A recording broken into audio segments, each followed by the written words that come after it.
So since we are evolved hypersocial apes, we get very sensitive about our core beliefs, our core identities.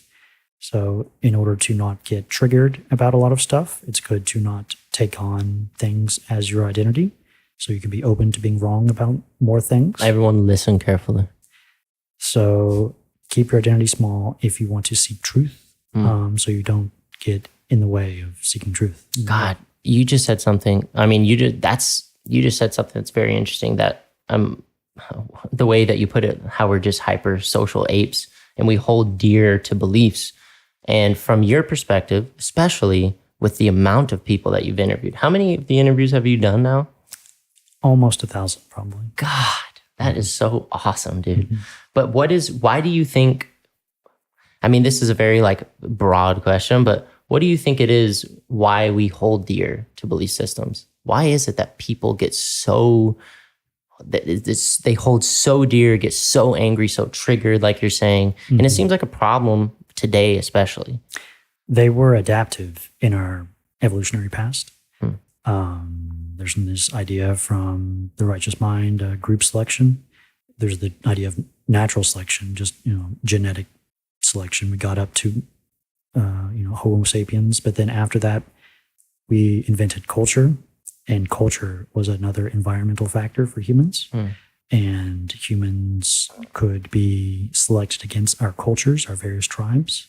So our cultures are an adaptive thing for humans. What do you mean we well, I get what you're saying, we invented culture, but what do you mean by we invented culture? Originally, it came from our capacity for language and for recording knowledge over a single generation. Gotcha. So we didn't have to teach our lineage, our grandparents. That's as much as we had access to their knowledge. Gotcha. At teaching us, we could get knowledge from past generations a lot longer. So we could accumulate a lot more knowledge, and that gave us more adaptive fitness over time.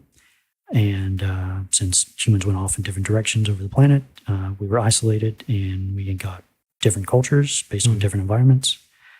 And yeah. And you think that that's the tribal nature in us is still, because the way that I kind of think about it is, what makes sense to me is it's all of this stuff. Jordan Peterson talks about IDW stuff, and definitely get into that stuff. Mm-hmm. It all just seems tribal to me. Like you're saying too, enemy, you're the enemy, I'm good.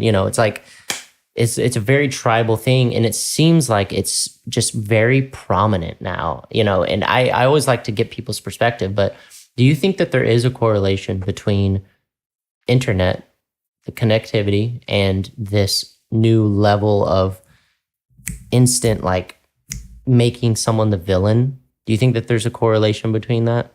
I think there is, for sure. Just humans need moral communities.